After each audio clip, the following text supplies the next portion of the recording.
आती रहती है, लेकिन महाराज शांति नहीं मिलती, उसको शांति सिर्फ आपकी कथा में मिलती है। तप्त जीवनम, तपते हुए जीवन को नव यौवन देने वाली है आपकी कथा। तब कथा तप्त जीवनम कभी भी रीतम कल सावधान श्रवण मंगलम।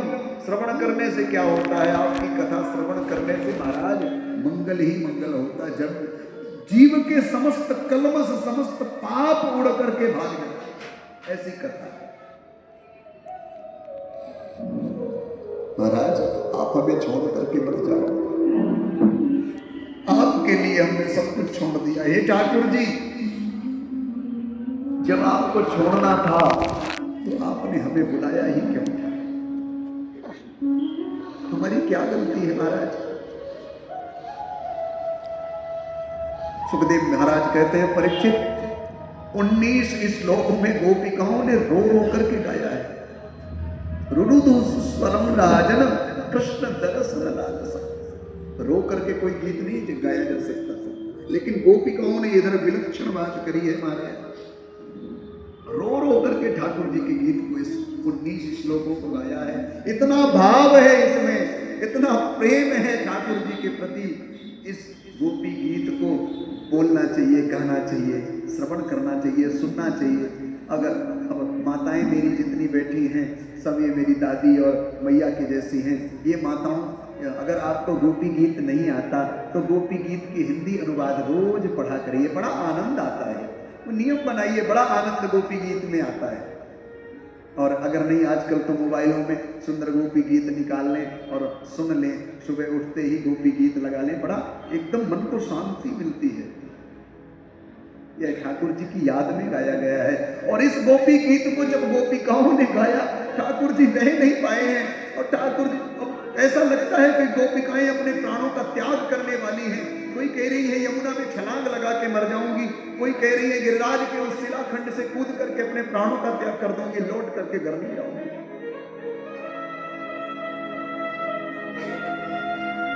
मैंने सुना है ठाकुर जी की कथा, ठाकुर जी की लीला जहां भी होती है, ठाकुर जी वहां किसी न किसी रूप से आकर के विराजमान होते हैं।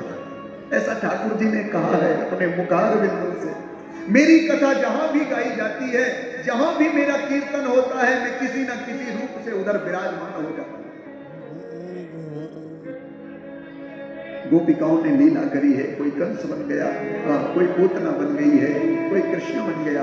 कृष्ण रूपी गोपी ने पूतना रूपी गोपी को ने थोड़ा सा उठा करके पटक दिया, देखो देखो मैंने पूतना को मार दिया, मैंने तृणावर्त को मार दिया, मैंने अगासुर को मार दिया। उसी समय क्या हुआ? सुखदेव जी कहते हैं, परीक्षित इति गोप्या प्रगायन्ता प्रलपन्त्यश्च चित्रधा रुरुदु स्वस्वरं राजं कृष्ण दर्शनला तासामाविर्वक्षौरि स्मयमानमुखाम्बुजा पीताम्बरधरास्त्रग्वी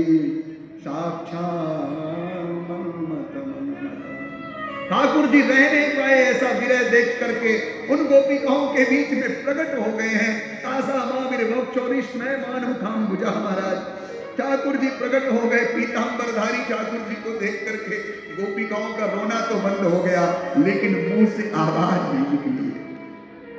ठाकुर जी को देखती जा रही हैं, कुछ बोल नहीं सकी। किसी ने कहा ठाकुर जी अंतर ध्यान हो गए थे, बोले नहीं, गोपिकाओं के बीच में ही ठाकुर जी ने गोपिकाओं के ही लहंगे फरियों को पहन लिया था, और जैसे गोपिकाएं कर रही थी वैसे ही ठाकुर जी कर रहे थे। क्योंकि इनको तो अभिमान था ना कि कृष्ण हमारे चरणों को दबाता है, कृष्ण हमें पंखा करता है।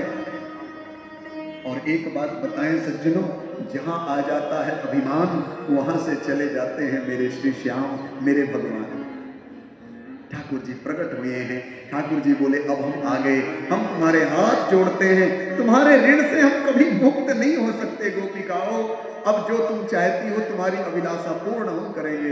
फिर क्या था परीक्षित, देखते ही देखते महाराज की तैयारी हो गई, लेकिन उसी समय कामदेव आ गया है।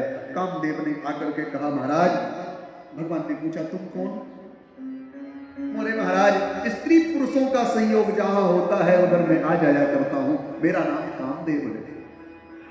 ठाकुर जी ने कहा, तुम्हें आज तक तुम्हारा पाला योगेश्वर से किसी से नहीं पड़ा, हम तो योगी हैं।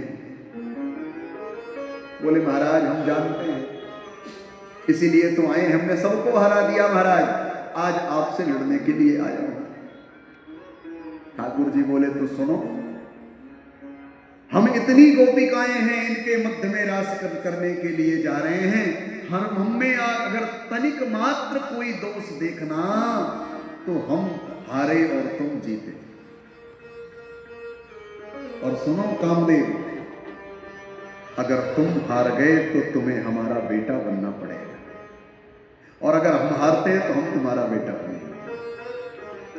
महाराज ठाकुर जी का रास प्रारंभ हुआ। रास रच्यो है, रास रच्यो है, यमुना किनारे महारास रच्यो है। राधा नाचे, कृष्णा नाचे, नाचे गोपी जन, मन में रोबन गयो सखीरी पावन वृंदावन। रास रच्यो है। 2 मिनट बस, इसके बाद फिर चलते हैं कथा। अच्छा, कथा सुनना है या भजन सुनना है? भजन वाले हाथ उठा दे। भजन सुनोगे? हाँ, भजन भी सुनाएंगे, कोई बात। अच्छा, कथा किसको सुननी है?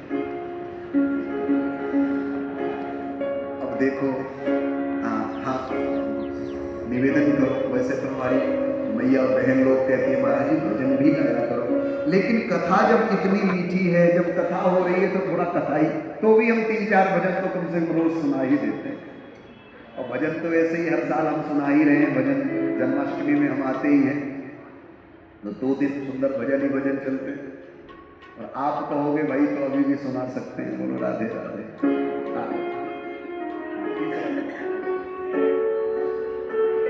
2 मिनट के लिए बड़े भाव से गाते। अरे वृंदावन में नाचे मोर, मैं भी नाचूंगी। ठाकुर जी नाच रहे हैं, दादा भैया करके गोपिकाएं नाच रही हैं।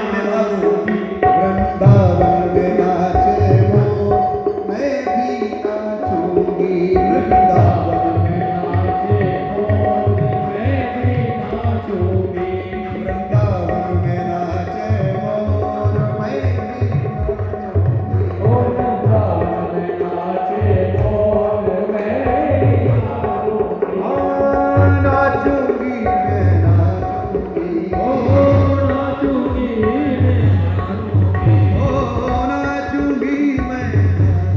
भी नाचूंगी। पूरी दुनिया, पूरा त्रिभुवन महाराज सब ठाकुर जी के संग में नाच रहा है। बोलो राधे राधे। ये लाइट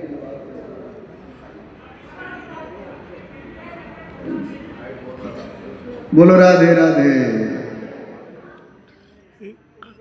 अब सुखदेव जी कहते हैं, परीक्षित ठाकुर जी ने सुंदर दिव्य रास महारास किया। आज भी वृंदावन में दिव्य महारास का आनंद होता रहता है। आज भी निधिवन जी में ठाकुर जी के द्वारा नित्य रास चलता है। क्यों? क्योंकि चंद्र मिटे दिनकर मिटे, मिटे त्रिविध विस्तार। दृढ़वत श्री हरिवंश को मिटे न रास विहार। रोज वृंदावन में रात्रि में निधिवन जी में आज भी नित्य ठाकुर जी का दिव्य महारास होता है। कुछ लोग रात्रि में देखते हैं जो ठाकुर जी का रंग महल है अंदर, वहां पर सुंदर सुंदर बिस्तर लगाया जाता है, पान का बीड़ा रखा जाता है, 1 गिलास दूध रखा जाता है, 2 लड्डू रखे जाते हैं, दातून रखी जाती है ठाकुर जी के लिए, ब्रह्मंजन नहीं दातून। पुजारी जब सबके सामने ताला खोलते हैं तो दातून ऐसा लगता है कोई चबा के गया है, करके गया है। लड्डू भी टूटे हुए मिलते हैं, कोई पाके गया है। और महाराज बिस्तर ऐसा लगता है मानो अभी अभी कोई उठा है। ऐसे ठाकुर जी का नित्य प्रतिरासन। लोग देख नहीं पाते, कई लोगों ने परीक्षा ली महाराज, वो रह गए नदीबंजी में रात में, सुबह या तो पागल मिले या फिर महाराज मरे हुए मिले। क्योंकि हमने एक दिन निवेदन किया था, इन नेत्रों से ठाकुर जी के दर्शन नहीं हो सकते। ये तो संसार को देखने के लिए है, ठाकुर देखने के लिए दिव्य चक्षु चाहिए, दिव्य ज्ञान चाहिए। सुखदेव जी कहते हैं परीक्षित दिव्य महाराज हुआ। परीक्षित ने प्रश्न कर दिया, महाराज भगवान को ऐसा नहीं करना चाहिए, किसी दूसरे की पत्नियों के संग में ऐसा रास विलास अच्छी बात नहीं। समझाया, डांट लगाई, परीक्षित आखिर तुम भी राजा ही हो, इसलिए तुम्हारी बुद्धि भी संसारियों की तरह ही है। अरे मैंने पहले ही समझाया था, कोई ये साधारण कृष्ण नहीं है, भगवान पिता क्षत्रिय, भगवान की लीला है, भगवान योगी हैं। गीता जी के 18वें अध्याय के अंतिम श्लोक में, गीता जी में 18 अध्याय और अंतिम श्लोक में लिखा, यत्र योगेश्वरः कृष्णो यत्र पार्थो धनुर्धरः तत्र से विजयोर्भूतिर्धूर्वा नितिर्मतिर्मम। पार्थ अर्जुन के बारे में, ऐसा धनुर्धारी कोई नहीं हो, और ऐसे योगेश्वर श्री कृष्ण योगी हैं, योगी नाम परमं गुरु। आगे नव योगेश्वरों का प्रसंग भी आप कल के प्रसंग में सुनेंगे। महाभारत की इस महाराज की कथा को यहीं पे विश्राम कर दिया सुखदेव जी ने। परीक्षित से कहते हैं, परीक्षित जी अब कंस ने एक राक्षस भेजा जो घोड़ा का रूप धारण करके आया, केसी नाम था जिसका। एक मौका हमें भी दो। कंस ने कहा ठीक है, एक मौका तुमको भी देखते।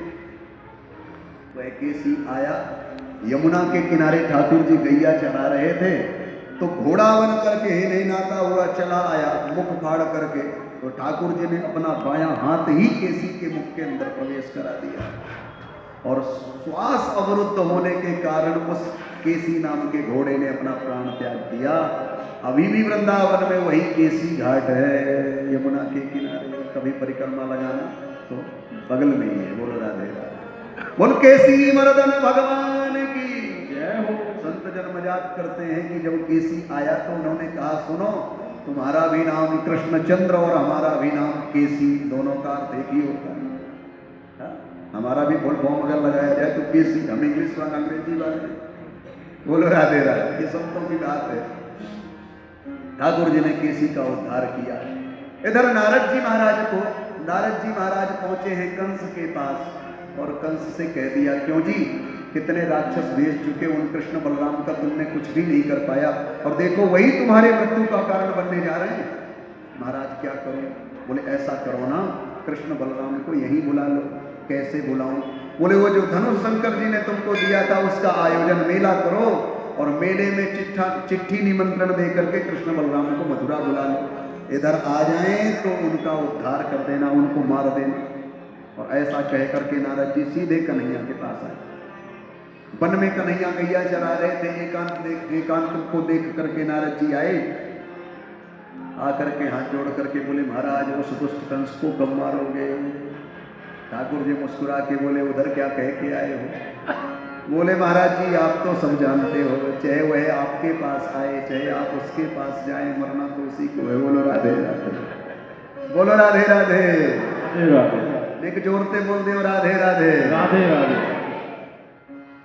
अब बोले ठाकुर जी बस उसके पाप का घड़ा पूरा हो गया है नारद जी, अब वह कुछ दिनों का ही मेहमान है।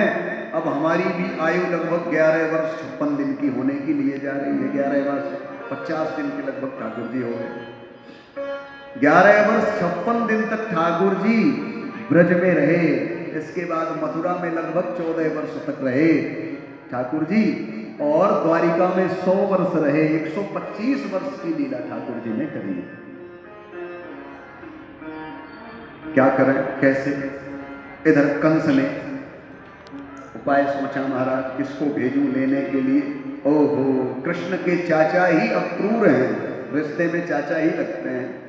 अक्रूर जी को भेजूं मैं कृष्ण बलराम को लेने के लिए, तो लोग शक भी नहीं करेंगे मुझ पर। और धनुष यज्ञ का सुंदर आयोजन रख दिया कंस ने, और सभी जगह यह आदेश दे दिया, सबसे कह दो कि मथुरा में धनुष का मेला लगा हुआ है। वह धनुष जो भगवान शंकर को प्रसन्न करके कंस लेकर के आया था। महाराज मेला लग गया। इधर अक्रूर जी के पास जब कंस आया तो अक्रूर जी ने जाने से मना कर दिया। मैं जानता है कि कंस की मनसा क्या है। यह दुष्ट उन छोटे छोटे कृष्ण बलराम को बुला करके उन्हें मारना चाहता है, क्योंकि अक्रूर जी भी उन्हें बालक ही समझते हैं अभी। कंस ने कहा सुनो, तुम जाओ, नहीं जाओगे तो हम तुम्हें मार देंगे। अब बड़ी विडंबना, अगर उनको लेकर के आते हैं तो यह दुष्ट कंस उन कृष्ण बलराम को मार देगा, और मैं नहीं जाता तो अभी मुझे ही मारने के लिए तैयार है। बहुत समझाया अक्रूर जी ने। एक बहुत अच्छी बात बताई, कंस तुम कहते हो कि तुम जो है उन कृष्ण बलराम को मारोगे। अरे होनी को कौन जानता है, कहीं वही आकर के उन्होंने ही तुम्हें मार दिया तो तुम क्या करोगे। जीव सोचता बहुत है कंस, आज ये करूंगा, कल वो करूंगा, परसों वो करूंगा। होना क्या है ये तो ठाकुर जी जानते हैं।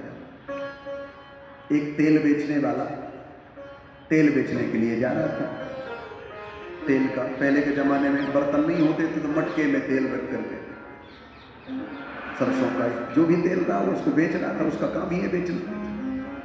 जा रहा था महाराज, उसी समय वन कोई जंगल पड़ता होगा, उसी रास्ते से जा रहा था, पगडंडी रास्ते से। क्यों जी, सोचने लगा। देखना ये जीव की, बस ये जीव के लिए दृष्टांत है, हम लोगों के लिए सोचते हम कितना, कल ये होगा परसों। ये भी सोचने लगा, क्यों जी अपन कहाँ जा रहे हैं, बोले तेल बेचने जा रहे हैं। ओहो तेल बेचेंगे तो क्या होगा, बोले देखो पैसे मिलेंगे। फिर क्या होगा, बोले जब पैसे मिलेंगे उससे देखो और व्यापार बढ़ेगा, उसको बढ़ाएंगे व्यापार को। फिर तो देखो जब पैसे मिलने लगेंगे ना तो फैक्ट्री लगा लेंगे। बोले राधे राधे, निक जोड़ते बोलते हो राधे राधे। मन लगा करके सुने, आपस में बात ना करें। फिर क्या होगा, बोले जब फैक्ट्री लग जाएगी, तेल का कारोबार चल बैठेगा महाराज, तो सुंदर सुंदर महल बनवाएंगे। हाँ महल बन गया, अब क्या करें, बोले जब महल बन जाएगा तो ब्याह कर लेंगे। भाई घर में देखो, ईंट पत्थरों के मकान को घर नहीं कहते। किसको घर कहते हैं, बोले घरवाली को घर कहते हैं। ब्याह कर लेंगे, फिर क्या होगा, बोले ठाकुर जी की कृपा से हमारे छोटे छोटे बालक होंगे, 2-4, जो भी ठाकुर जी की इच्छा। देखो देखो ऐसे करके ले जा रहा था, वो मटकी रखा हुआ था ना ऐसे सिर पे, ऐसे करके ले जा रहा था और सोचता जा रहा था कहाँ फैक्ट्री लग गई, कहाँ महाराज मकान बन गए, और कहाँ सोच रहा था बालक भी हो गए, ब्याह भी हो गए। अब देखो ये बड़ा वाला तो बड़ा शांत रहता, ये उससे छोटा भी, लेकिन सबसे छोटा नहीं, बड़ा चंचल है। मेरी गोद में आएगा तो मैं तो उसको उतार करके नीचे ही पटक दूंगा। और ऐसा सोच रहा था महाराज, तो मटकी जो तेल की थी उसी को पटक दूंगा। ध्यान आया ये क्या हुआ, मैं तेल, रोने लगा। ऐसे ही जीव, ऐसे ही हम सब हैं, सोचते बहुत हैं, कल ये करेंगे, परसों ये करेंगे। महाराज क्या करोगे, कर्म करना तुम्हारा काम है, कर्म करते रहो, फल तो देने वाला मुरली वाला बैठा हुआ। वही है सोई जो राम रचिरा का, वो करी तर्क बढ़ा वही साका। क्या होना है ये ठाकुर जी जाने। और सबसे ज्यादा कष्ट उसी को मिलता है जो इतनी सारी कामनाओं को बांध करके रखता है। कामनाओं की इच्छा पूर्ति ना होने से जीव को कष्ट मिलने लगता है। बहुत समझाया लेकिन कंस नहीं माना है, आज गोकुल की ओर चल दिए हैं।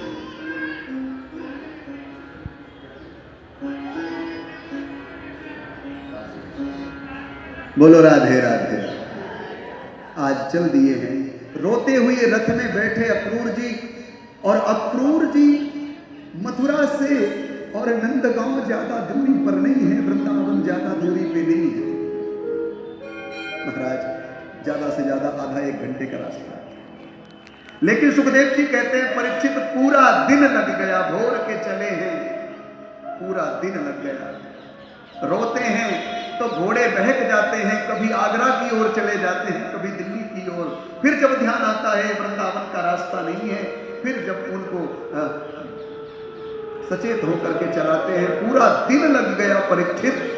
अक्रूर जी शाम के समय वृंदावन पहुंचे, अश्रु बिंदु हैं, नेत्रों से रोते जा रहे हैं, मैं कितना बड़ा अभागा हूं, कृष्ण बलराम को मारने के लिए लेने जाते आए हैं। अक्रूर जी महाराज अपने रथ को लगा दिया है, शाम के समय है, शाम का समय है, और सांझ की बेला में नंद बाबा ने स्वागत किया, यशोदा मैया ने स्वागत किया, आओ बैठो। और महाराज रात्रि के भोजन के पश्चात नंद बाबा ने पूछ दिया कैसे आना हुआ, क्या बात है, मथुरा में सब अच्छा तो है, वह कंस दुष्ट कैसा है। अक्रूर जी ने कह दिया सुनो सब बढ़िया है, उसने मेले का आयोजन कर रखा है, धनुष मेले का, और उसमें निमंत्रण में कृष्ण और बलराम को भी आमंत्रित किया है, और उन्हीं को लेने के लिए मैं आया। ऐसा जब सुना है यशोदा मैया ने, भक्तों मैया ने जब सुना कि यह अक्रूर जी रथ लेकर के मेरे कृष्ण बलराम को लेने के लिए आए हैं, बस क्या था, माता के हृदय से, माता के नेत्रों से अश्रु बिंदु के पनारे निकल पड़े और रोने लगी। नहीं नहीं, मैं अपने कृष्ण बलराम को मथुरा के लिए नहीं जाने दूंगी, वह दुष्ट कंस, मैं समझ गई क्यों बुलाया है, वह मैंने कृष्ण और बलराम को देख करके, महाराज कितने राक्षस उसने भेजे मेरे कृष्ण बलराम को मारने के लिए, मैं कभी नहीं जाने दूंगी। बड़ा वार्तालाप हुआ है, मैया ने कहा मैं नहीं जाने दूंगी तो नहीं जाने दूंगी। कृष्ण बलराम बोले, कन्हैया बोले मैया देख तू हमको नेकऊ कहीं नहीं जाने देती, अब देख हम तो आज तक यावर से बाहर गए ना है, अरे थोड़ा चल जाकर के मथुरा में उस यशोर्य को, मथुरा नगरी को देख करके आएंगे, शहर है उस शहर को देख करके, और ठीक ठीक ठीक हम तेरे पास में परसों आ जाएंगे।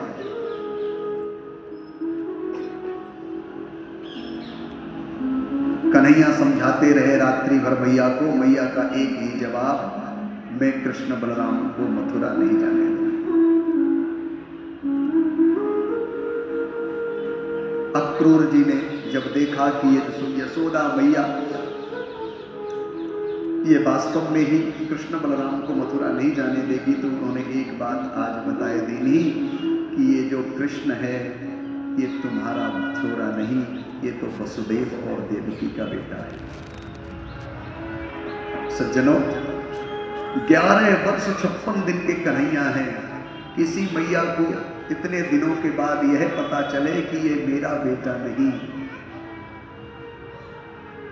ये किसी और का है, तो उस मैया के हृदय में क्या बीतेगी। भोर हुई है, कृष्ण बलराम चल दिए, मैया रो रही है, नहीं कन्हैया मत जाओ। कैसे विदाई करे, पता चला नंद बाबा ने भी कह दिया, जब लाला हुआ था तो देखो यशोदा तुमको जाकर के देखा गया था, तो तुम्हारे पालने में लाला मिला था, तुमको ध्यान भी नहीं था कि बेटा है कि बेटी है।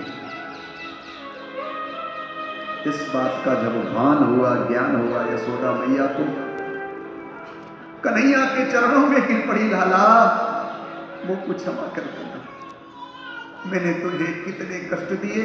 एक दिन तेने माखन मिश्री के माखन के तेने मटकी को फोड़ दिए, मैंने तो को लेकर के उखल से बांध दिया। यह बात जाकर के अपनी मैया से मत बता। देख लाला मैं जैसी भी हूं, कभी तेरो पालन पोषण करने में अगर मोते कछु कमी रह गई हो, बात को क्षमा करिए।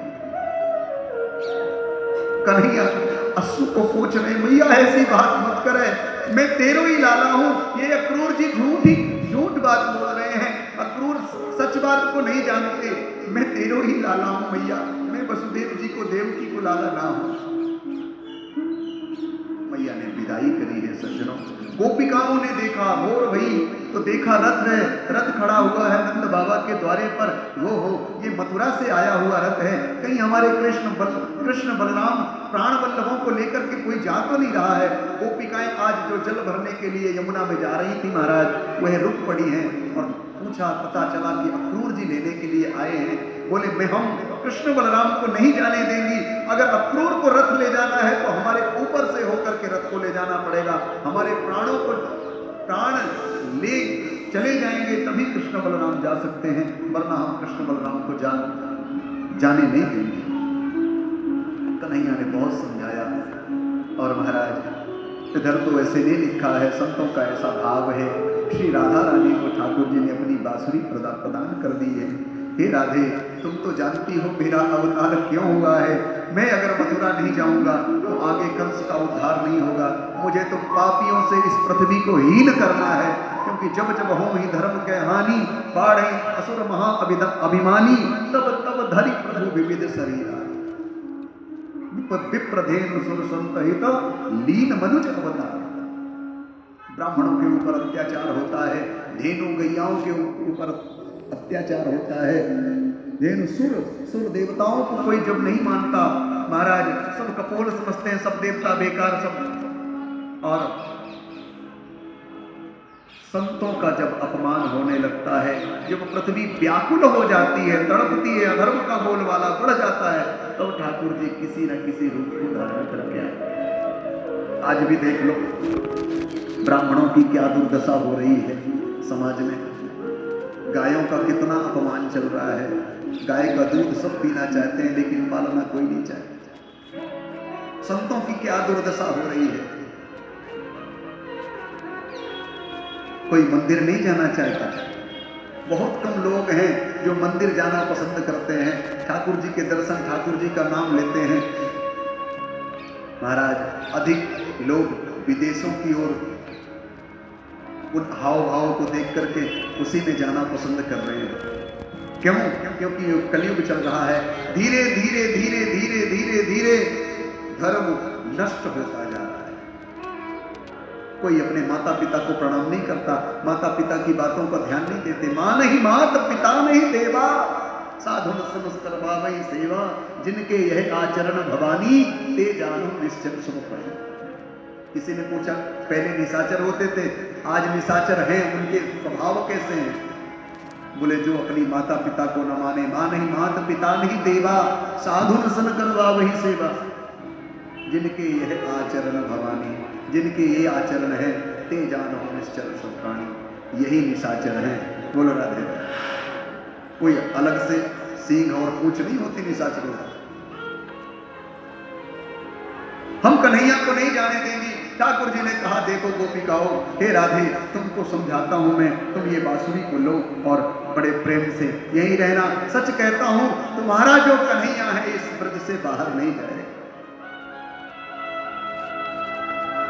आज ठाकुर जी रथ में बैठ गए, मैया को समझा के, मैया मैं तो परसों आ जाऊंगा, रथ चल दिया है।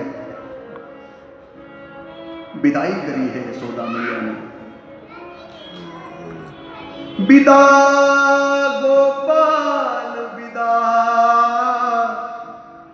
तेरे सुख में सुख हमारो, तू नैनन को देता।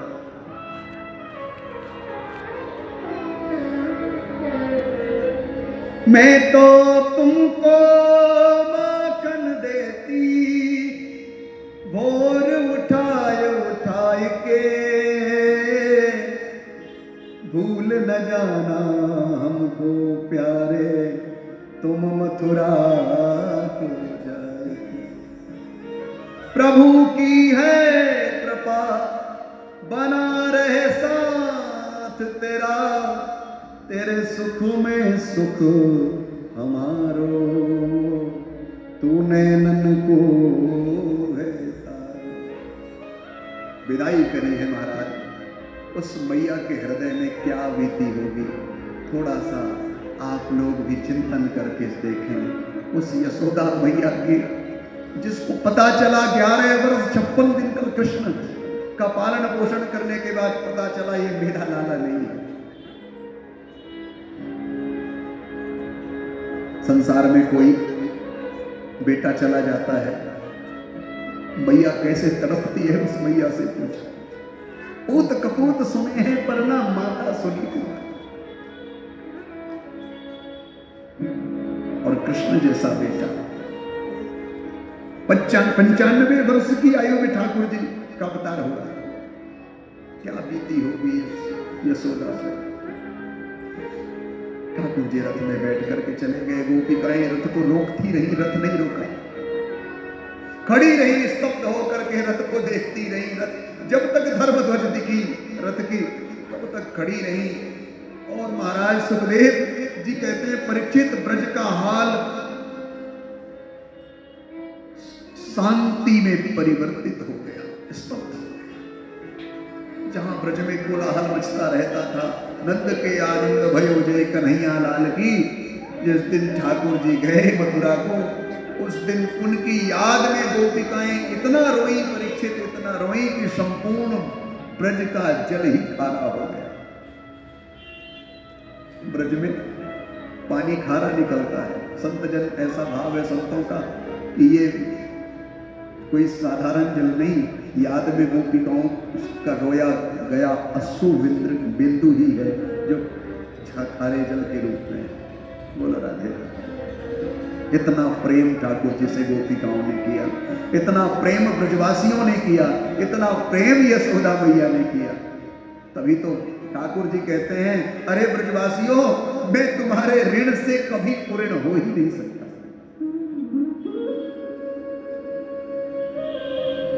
आजकल संसार में लोग प्रेम नहीं करते, संसार में लोग प्यार करते हैं। संसार से प्रेम करोगे तो आपको दर बदर कष्ट उठाना पड़ेगा बार बार, क्योंकि संसार अपूर्ण है, पूर्ण केवल कृष्ण कन्हैया लाल है।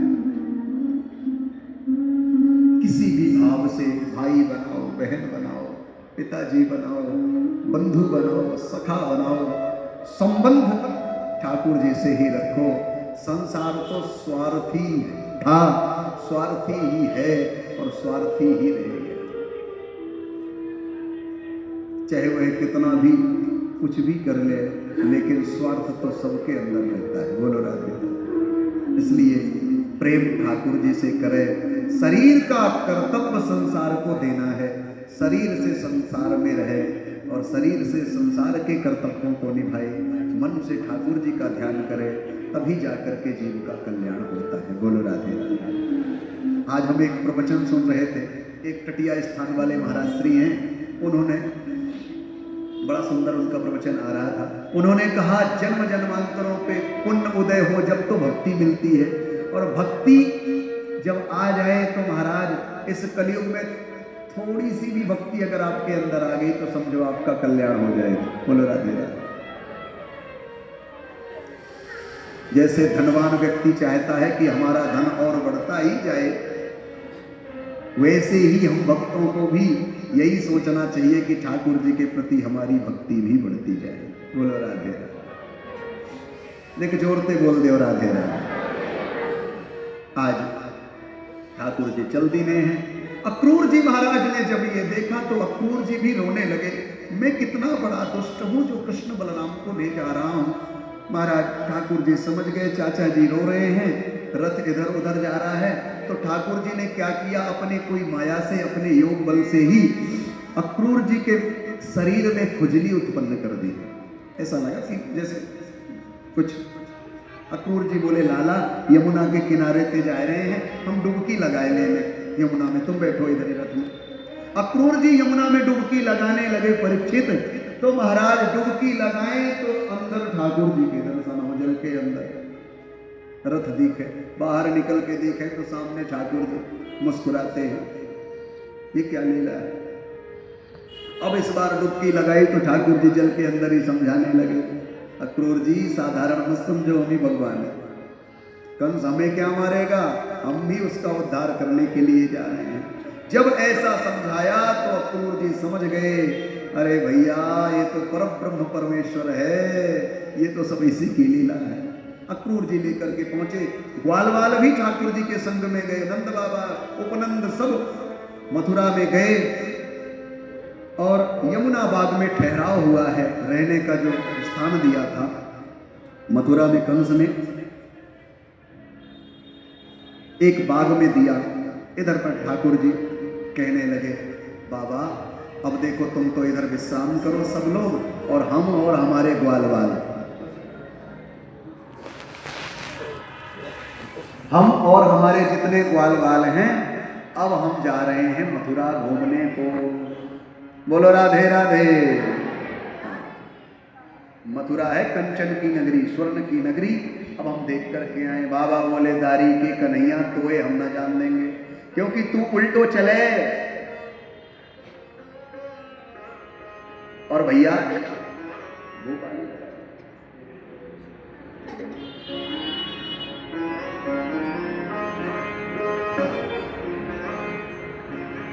बलराम जी बोले, मैं भी जाऊंगा बाबा। अच्छा बलराम तुम भी जाओगे तो कोई बात नहीं, जाओ घूम करके आओ, क्योंकि कन्हैया पे मोह नेको विश्वास न है, ये तो उल्टो ही चले। कहीं वृंदावन वाली हरकत मथुरा में कर दी नहीं तो जाने कहा होए वो। और महाराज ठाकुर जी चल दिए, ग्वाल बाल भी चल दिए। कंस ने आदेश दिया मथुरा में कि कृष्ण बलराम का स्वागत कोई भी नहीं करेगा, अगर कोई स्वागत करता पाया गया तो उसको सूली में चढ़ा दिया जाएगा। बोलो राधे राधे। अब महाराज कोई स्वागत तो ना करें, लेकिन मथुरा की जो रानियां थी अपनी अपनी अट्टालिकाओं पे चढ़ गई हैं और अट्टालिकाओं से ही पुष्प वर्षा कर रही हैं ठाकुर जी के ऊपर। अरे अरे देखो देखो पूतना को मारवे वारो आए गयो। अरे ये बलराम यानी धेनुका सुर को मारे हुए महाराज, ये कृष्ण देखो यानी कालियानाथ को नाते हुए, ये देखो याई ने 7 दिन तक गिरिराज जी को उठाए हुए। जब देखा ब्रजवासियन ने, मधुमंगल श्री दामा ने कन्हैया से बोले, लाला, बोले भैया ये तेरी मामी देख कितना बढ़िया बढ़िया स्वागत कर रही है, लेकिन हमें तो शर्म आवे। क्यों? अरे भैया देख, पहले बताते हो कि इतना स्वागत होएगा तो एक बढ़िया बढ़िया वस्त्र पहन के ना आते, हमारे फटे पुराने वस्त्र और नेकऊ अच्छे ना लग रहे हैं। कन्हैया बोले, सुनो, हमारे मामा के गांव में आए हो, इधर सबरे मामा ही हैं। बोलो राधे राधे। ऐसा करो, हम चलते हैं धोबी घाट। धोबी घाट में ठाकुर जी पहुंचे। एक रजक महाराज, एक रजक जो धोबी था कंस का, सुंदर सुंदर वस्त्र को धो करके और इस्त्री करके प्रेस कर करके ले जा रहा था। ठाकुर जी ने जाके मामा जी से राम राम की नहीं, राम राम मामा जी, राम राम। जब उसकी नजर ठाकुर जी के ऊपर पड़ी, ठाकुर जी को गाली गलौज देने लगा। ठाकुर जी बोले, मामा जी गाली गलौज मत करो, ऐसो करो, ये वस्त्र जो है ना हमें दे दो, हमारे ब्रजवासी को दे दो, ये ग्वाला पहनेंगे और चकाचक आनंद आ जाएंगे। इसने बहुत डांट लगाई। अरे पोखर के पानी पीने वाले ग्वालों, ना इस सर्दी में स्नान ना करने वाले, तुमको ये वस्त्र नहीं, कंस महाराज के कंस के वस्त्र मांगते हो? अरे जो काम कंस करेगा वो मैं पहले ही कर दूंगा। अब महाराज ग्वाल वाला बोले, देखियो कैसे बोल रहे हो लाला, होएगी सो देखी जाएगी, पूतना बारे हाथ हमने दिखाई दे। बस क्या था परीक्षित, देखते ही देखते ठाकुर जी ने बाएं हाथ का एक थप्पड़ मारा कि इसका सिर कट के दूर गिर गया। बोल वृंदावन बिहारी लाल। संत जन कहते हैं ये वही धोबी था जिसने सीता मैया का अपमान रामा अवतार में किया था।